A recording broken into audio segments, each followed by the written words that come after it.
Hello students and welcome to my YouTube channel.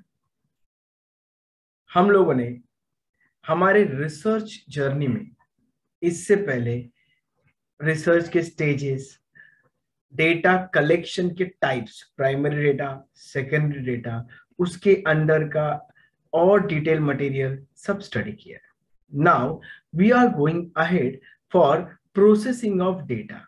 सो हम लोग processing of data के बारे में ये वीडियो बना रहे हैं।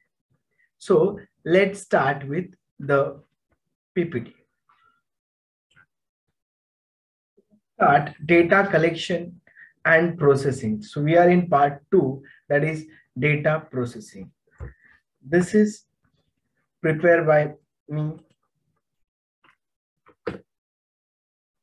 CMA Dr. Tushar Raut. These are my qualifications. Now let's start with stages in data processing. We must understand the concept. The process of data is a process of editing, coding, classification, tabulation, and graphical presentation. Data processing is required for the purpose of analysis and interpretation. हमें ये समझना है, हमें 5 चीजों के ऊपर ध्यान देना है. When we are talking about data processing, it will a part of 5 stages. One is editing, coding, classification, tabulation and graphical presentation. इसमें से एडिटिंग, कोडिंग, क्लासिफिकेशन और टैबुलेशन, ये 4 पॉइंट्स के ऊपर आज हम लोग बात करेंगे. नेक्स्ट वीडियो हम लोग ग्राफिकल प्रेजेंटेशन के बारे में बताएंगे. So the data processing is required for the purpose of analysis and interpretation. हम लोग एनालाइज करना चाहते हैं, इंटरप्रेट करना चाहते हैं डेटा के अंदर का रिजल्ट्स के बारे में. So analysis and interpretation of data facilitate, ये हमें क्या देता है? It gives a research finding. हम लोग क्या ढूंढना चाहते थे, जिसका जो पर्पस लेके हमने रिसर्च स्टार्ट किया था, research finding. Second, drawing conclusions. हम लोग कंक्लूजन की तरफ पहुंच सकते हैं. डेटा को एनालिसिस करके हमें समझ में आ सकता है कि इसका अल्टीमेट कंक्लूजन क्या है. Then recommendation. Whenever required suggestions or recommendations, we can quote that as per the data analysis and interpretation.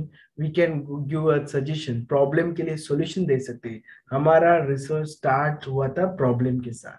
सो ये हमेशा याद रखना है कि हम लोग रिसर्च फाइंडिंग या ड्राइंग कंक्लूजन और रिकमेंडेशन के लिए डेटा प्रोसेस करते हैं. डेटा प्रोसेस के 5 stages. I repeat again. First is editing, then coding, classification, tabulation and graphical presentation, ultimate presentation. Then the various stages जो हम लोग अभी बात कर रहे थे, editing, coding, classification, tabulation and graphical presentation. So let's start. Editing is a process of checking errors and omissions in data collection. हमने data collection का stage किया था. Either आपने primary data collect किया होगा या secondary data collect किया होगा. जो डेटा गैदर किया है, कलेक्ट किया है, let's have an example of primary data. आपने जो प्राइमरी डेटा कलेक्ट किया है उसमें कोई एरर्स हुआ है, कुछ ओमिशन हो गया, कुछ रह गया है, सो वो हम लोग चेक करना चाहते हैं. एडिटिंग में हमारा ये काम होता है. So editing is the first part of data collection. So data processing.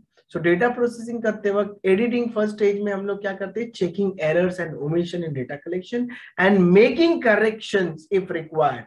So editing requires when there is a inconsistency in responses given by the respondent. हमारे respondent ने अगर response record करते वक्त inconsistency रखा है तो हमें editing करना पड़ता है. Then respondent may provide incorrect or false response. अगर उन्होंने गलत information दिया है या क्या बोलते हैं, गलती से दिया है या जानबूझ के दिया, वॉट एवर द रीजन, अगर हमें समझ में आ रहा है तो हमें उसको एडिट करना चाहिए, क्योंकि वो हमें ट्रू एंड फेयर व्यू नहीं देगा. देन सम वेग और incomplete answers given by the respondent. कभी कभी रिस्पोंडेंट कंटाला करते हैं, वो लोग बोर हो जाते हैं तो आंसर नहीं देते हैं, कभी छोड़ देते क्वेश्चंस को या कुछ भी टेढ़ा मेढ़ा लिख के छोड़ देते हैं. जो वेग आंसर होता है, कुछ रिलेवेंस नहीं रहेगा, तो ऐसे रिस्पॉन्सेस को हम लोग सीरियसली नहीं ले सकते. Unless and until we are getting the appropriate answers from the respondent, we cannot reach to the conclusions. So No responses are provided by the respondent for certain questions. कुछ questions respondent छोड़ देता है, answers नहीं करता है. ऐसे circumstances में हमें ख्याल रखना पड़ता है, एडिटिंग करना पड़ता है, उसको इग्नोर करना पड़ता है, उसको निकालना पड़ता है. Let's have an example. A respondent may mark two options in the case of multiple choice questions. अगर हमने एमसीक्यू पूछा है, मल्टीपल चॉइस क्वेश्चन पूछा है, ए बी सी डी, उसमें एक ही आंसर देने को बोला था, लेकिन उसमें 2-3 जगह पे आंसर दिया. अभी हम लोग उसको कैसे समझ ले? सो मल्टीपल टिक मार्क किया. सो रिस्पोंडेंट में टिक mark twice or particular questions. How often you read a newspaper, the respondent may reply every day as well as once in a week.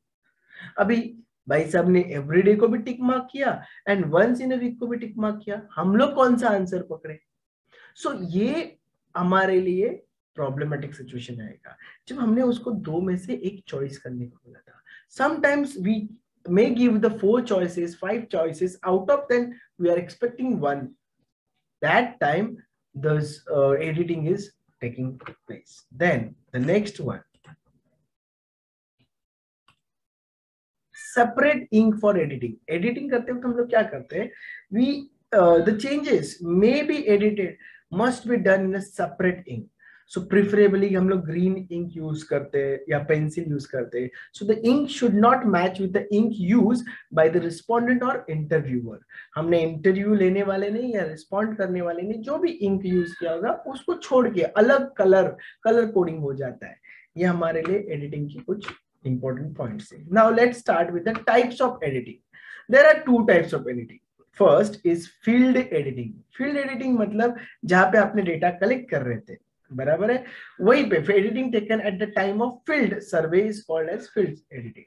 At the time of interview, the interviewer may use several abbreviations due to time constraint. वो वहां पे कुछ shortcut लिखा जाता है and these abbreviations needs to be spelled out fully at the time of processing of data.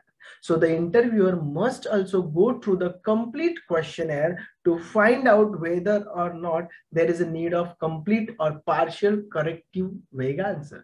अगर कहीं पे हमने शॉर्टकट लिख के रखा है तो फिर उसको सबमिट करने से पहले हम लोग उसको कंप्लीट करके रखें. जब रिस्पोंडेंट को टाइम कम है तो हम लोग मेंशन कर रहे हैं फास्ट में, तो ये फील्ड पे ही हम लोग उसको करेक्ट करके देंगे. सो ये पहला एडिटिंग हो सकता है. The second would be central editing. Now what is a central editing? Central editing मतलब हम लोग जहां पे सेंटर पे लेके आएंगे डेटा ऑफिस में. So editing done at the office premises called central editing. A single editor should carry out the task so that consistency in editing can be ensured. But in case of large studies, 2 or more editors can be handled the task. जहाँ पे 2 से ज्यादा requirement होगी तो वहां पे ज्यादा editors रहेंगे. The multiple editors must give a proper guidelines for the consistency in editing. Sometimes the entire questionnaire may be divided into 2 parts. In each part can be edited by separate editor. So हमारे पास questionnaire जब हम लोग करते हैं तो partial 2 part 3 part में कर सकते हैं as per the requirement. Then the essentials of editing. Editing का requirement क्यों है? It gives you the accuracy. अगर हमें wrong responses को हटाना है और हमें accuracy चाहिए तो editing करना जरूरी है. It avoid bias. अगर हमारे respondent ने कुछ bias किया है तो एडिटर उसके तरफ हम लोग क्या बोलते हैं, अवॉइड कर सकते हैं वो बायस को. Then consistency. हमारे रिस्पोंडेंट्स में कंसिस्टेंसी लाने के लिए एडिटर का मेन रोल होता है. एक पैटर्न फॉलो करने के लिए जहाँ पे कंप्लीट आंसर होना चाहिए, कोई भी इनकम्प्लीट आंसर नहीं होना चाहिए. सो कंसिस्टेंसी मेंटेन करने के लिए एडिटिंग होता है. Then completeness. जब आंसर्स कंप्लीट नहीं है, आधा अधूरा लिखा है तो हम लोग उसको एडिट कर देते, हटा देते, तो उससे कंप्लीटनेस आता है कि हमारा अगर आंसर आधा है तो उसको कंप्लीट कर लो. तो एडिटिंग के वक्त हम लोग रीचेक करते हैं, हम लोग चेकिंग करते हैं कि क्वेश्चनर में every respondent should answer every question. अगर नहीं किया तो उसको कंप्लीट करने की कोशिश करते हैं. Then training to the editors. Editors को ट्रेनिंग देने के लिए एडिटिंग काम आता है. ये फ्यूचर में उनके स्किल डेवलप करने के लिए काम आता है। रिलायबिलिटी, जब हम लोग एडिटिंग करते हैं तब डेटा रिलायबल हो जाता है, उसके ऊपर भरोसा कर सकते हैं। अदरवाइज हमने जो जैसे कलेक्ट किया वैसे यूज करेंगे, प्रोसेस करेंगे तो प्रॉब्लम क्रिएट होगा। देन यूनिफॉर्मिटी, यूनिफॉर्मिटी मतलब हम लोगों ने इसको स्कोरिंग रखा है, लाइक लिकर्ट स्केल बोलते हैं, scale 1 to 5, excellent to poor ऐसा बोलते हैं।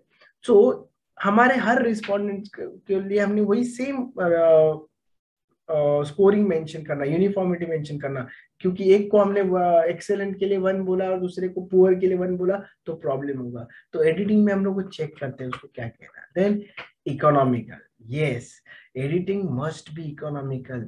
The time, money and efforts involve in editing must bring good returns to the researcher. जो भी आप टाइम और मनी इन्वेस्ट करते हैं, सो जितना पॉसिबल हो सके एडिटिंग कॉस्ट इफेक्टिव होना चाहिए, तभी वो इफेक्टिव एडिटिंग कहलाता है। So this was the first part of editing. The data processing में पहले editing करते हैं, next part will be the coding of data. Data को codification करना है। So data को हम लोग coding कैसे करते हैं? It is a process of assigning code to the various statements or questions in the questionnaire. हम लोग कोड मार्क करते हैं, नंबरिंग करेंगे 1 2 3 4 A B C D A1 A2. So coding is specifically required when the sample size is large. So coding कब required होता है? When the sample size is large and there is a large amount of data collection from respondents. जब respondent से बहुत ज्यादा data collect किया है तो coding करना पड़ता है, क्योंकि उसको संभालना डिफिकल्ट हो जाएगा। Coding facilitate proper tabulation and analysis of data. So coding अगर हम लोग करके रखेंगे तो टैबुलेशन आसान हो जाता है, हमारा आगे का स्टेज आसान हो जाता है। जब हम लोग एडिटिंग करते हैं तो हम लोग श्योर हो जाते हैं कि हमें इसमें कुछ इनकम्प्लीट डेटा नहीं है, एरर फ्री है, ओमिशंस नहीं है, तो एडिटिंग के आगे हम लोग कोडिंग करना स्टार्ट करते हैं। जब हम लोग कोडिंग में आते हैं, there are few types of coding like numerical coding, नंबर में 1 2 3 4 नंबरिंग कर सकते हैं। Alphabetical codes like A B C D, capital A small a, और alphanumeric. Okay, so alphanumeric में A1 A2 B1 B2 likewise. And then coding can be considered as an element of classification. For example, the researcher may conduct a study on TV viewership. TV देखने वाले viewers के बारे में बात करें। A category में B mail, that उसको code M बोलेंगे, एंड फीमेल कोड F बोलेंगे। हम लोग अभी इसके बारे में बात कर रहे हैं। सो द मेन कैटेगरीज में बी फर्दर डिवाइडेड। अभी हम लोग और डिटेल में जा सकते हैं। जो मेल और फीमेल है उसमें हम लोग एज ग्रुप के भी डाल सकते हैं, अप टू 12 इयर्स वाले, 13 to 19 years, 20 to 39 and 40 years and above. So यहाँ पे हमने और 4 क्राइटेरिया बना लिए। पहले 2 क्राइटेरिया थे मेल फीमेल के, और फिर 4 क्राइटेरिया एज बार के। तो ये मेल में भी आएगा, फीमेल में भी आएगा, तो हर एक में 4 criteria, then it will become 8 criteria. तो यहाँ पे हम लोग male 1, male 2, male 3, male 4, female 1, female, so we will write M1 M2 M3 M4 and F1 F2 F3 F4. This is an example. हम लोग इस तरह से इसको कोडिंग कर सकते हैं कि मेल फीमेल को उनके सब डिवीजन एज बार में हम लोग चेक करते वक्त कोडिंग करते हैं। Then steps in coding. Coding करते हैं हम लोग क्या करते हैं? फर्स्ट हम लोग स्पेसिफाई द कैटेगरी करते हैं। हम लोग मेल फीमेल को कैटेगराइज किया। So the research of data processor must specify the categories into which the responses can be classified. For instance, the category may include age, gender, education, income. So हमने gender wise किया था male, female, ये specific category हो गया. Then allocate individual codes. The researcher must allocate individual codes to each category of responses. For example, males in 4 age groups may be allocated codes as follows: M1, M2, M3, M4. जो हमने already examples देखा. So this is how we can do the coding. The next part is classification of data. अभी जब हमने data को code कर लिया तो हम लोग उसको क्लासिफाइड कैसे करते हैं? So classification is the process of grouping of data collected data into different categories. हम लोग categorize करते हैं. So therefore coding is an element of classification. जब हम लोग coding कर चुके हैं so हम लोग classification process को आ चुके हैं. So the classification can be according to different categories: age group, age wise, group wise, gender wise, education level wise, income group wise, occupation. Each of the category can be further divided in subgroup. Categories में और categories आ जाएगा, सब group आ सकते हैं। Then the principle of coding और classification, हम लोग कोडिंग और क्लासिफिकेशन किस तरह से करना चाहिए। सो म्यूचुअली एक्सक्लूसिव, म्यूचुअली एक्सक्लूसिव क्या होता है, the category must be mutually exclusive, a specific case or responses must be classified only once in one category. So mutual एक दूसरे से अलग है, one basis of occupation may place the response of particular respondent in definite predetermined category, but the problem may arise if the respondent belongs to two categories. So जब हम लोग exclusively बात कर रहे हैं, mutually exclusive एक दूसरे से totally different है, then appropriateness, the classification और coding must be appropriate to the research work. हमारे research work से relate करना चाहिए, हमारे research work उसी direction में जाने वाला होना चाहिए, हमारा जो purpose था, objective था, problem of the study था, उसी angle में. Then exhaustive, the classification must be exhaustive in nature. There must be a separate category where the responses can be fitted or placed, and the respondent must belong to a certain category. किसी ना किसी category में तो बैठना चाहिए. So these were the principles of coding classification. Now we are moving towards the tabulation of data. अभी tabulation of data के बारे में बात करें, table banana. Tabulation means a table. It refers to transferring the classified data in a tabular format for the purpose of analysis and interpretation. It involves sorting of data into different categories and counting the number of responses then belongs to each categories. हम लोग जब table बनाते हैं तो table में हम लोग देखेंगे कि हमने मेल फीमेल का डेटा बनाया, कितने मेल्स कितने फीमेल्स ने रिस्पॉन्स किया, उसमें से पर्टिकुलर एज के कितने मेंबर्स थे. सो हम लोग उसको टेबल में फ्रेम करेंगे. So variables in tabulation, tabulation में डिपेंड करता है यूनिवेरिएबल्स हो, यूनि मतलब single variable. So the tabulation can be univariate when only one variable is involve in tabulation, such as boys. For example, 15 out of 20 boys. That means 75% have responded positively to a particular questions. यहाँ पे कोई और चीज नहीं था. लेकिन multivariate, when two or more variables are involved in tabulation the data, it is called a multivariate tabulation. For example, male and age group of 6 male out of 10, 60% in the age group of 13 to 19 respondents positively to a particular question, and 5 males out of 10, that means 50% in the age group of 20 to 39 have responded positively to a particular question. So यहाँ पे different percentage और different combinations है. यहाँ पे male with their age group, female with their age group, तो यहाँ पे multivariables आ जाए तो table में और columns बनेंगे. Methods of tabulation में one is manual tabulation. आप manual मतलब hand written without the help of computer, simple language में आप खुद बना रहे हो. ओके, एंड नेक्स्ट इज जब सिंपल होता है, साइज छोटा होता है तो हम लोग मैनुअल कर सकते हैं. But when it comes to large numbers, बहुत सारे टेबल्स बनाने पड़ सकते हैं तो mechanical help should be required. So the next part is mechanical tabulation with the help of computers. It's called mechanical tabulation. Mechanical tabulation is necessary when the number of variables are large and also the sample size is large. So guidelines or the principle of tabulation. First, what we need to do, title. Whenever we are preparing a table, that table should have the title. What is the title of table? So we must give the title with the table number. So each and every statistical table needs to have a clear and suitable title. उसके अंदर क्या है वो title में पता चलना चाहिए. Say for example, for instance, a report on the causes of decline in sales. ऐसा कुछ हमें रिपोर्ट चाहिए तो रिपोर्ट के ऊपर मेंशन रहेगा टेबल के ऊपर causes of decline in sales of product of ABC in the year 2014, whatever the year. The table title should give a clear and accurate description of data. किस data के बारे में बात कर रहे हैं. Then units of measurement, आपने किस तरह से कैलकुलेट किया है, कौन से मेजरमेंट लिया है, kilogram, litre, kilometre, rupees, dollars, whatever the things what you use as a unit or sub unit जो use होगा. Then numbering of table, definitely number of tables are very essential. Table का title और numbers एक साथ आना चाहिए. Table 1, table 2, what table 1.1, first chapter, second chapter, कहाँ पे आप present कर रहे हो tables को, उसके हिसाब से उसका numbering होता है. Then explanatory footnotes, whenever required, हमें footnote, foot नीचे हमारे टेबल के नीचे हम लोग फुटनोट मेंशन करना बहुत जरूरी होता है जब भी रिक्वायरमेंट होता है, जब हमने कोई डेटा कंपाइल किया है किसी रिसोर्सेज से लिया है तो वो मेंशन करना जरूरी है। So footnote is very essential.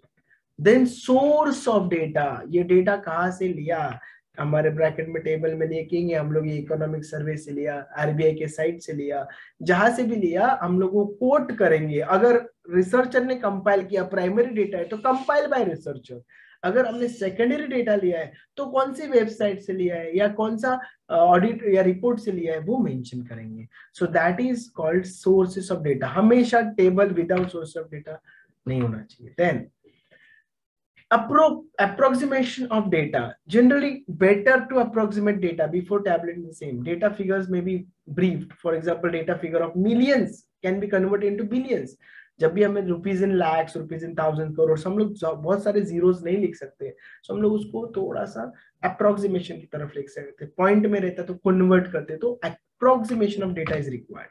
Then column headings, हर कॉलम को, ये मेल वाला है, ये फीमेल वाला है, ये कॉलम में हेडिंग देना भी बहुत जरूरी है, क्लियर होना चाहिए। रोज स्टॉप, आपके रोज कौन से, जैसे हमने बोला कि मेल और फीमेल है, सो मेल फीमेल के अंदर एज बार है बिलो 20 इयर्स, 20 to 40 इयर्स, तो यहाँ पे आपके रोज क्रिएट हो रहे हैं, तो रोज स्टॉप भी होने चाहिए, क्लैरिटी होना चाहिए। नंबरिंग ऑफ कॉलम, अगर रिक्वायर है तो कॉलम्स के नंबर्स मेंशन करना चाहिए, कितने कॉलम्स है, 1 2 3 4 and how many rows, so that needs to be do. तो प्लेसिंग ऑफ कॉलम, कॉलम कैसे प्लेस करें, अगर हम लोग कोई कंपैरिजन डेटा कर रहे हैं तो एक दूसरे के साथ में आने चाहिए, साइड बाय साइड आना चाहिए कि ये डेटा इसके साथ कंपेयर हो रहा है, ये 2013 का है, ये 2014 का है। So what is the placing of data in column.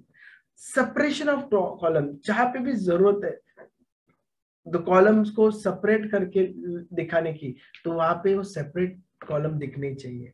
Alignment of data, data present करते वक्त उसमें अलाइनमेंट, मतलब वो ज्यादा चिपका हुआ किसी एक साइड में ऊपर नीचे ऐसा ना हो, प्रॉपर स्पेस छोड़ा हुआ और सारे कॉलम्स में, सारे रोज में वो प्रॉपरली दिखे।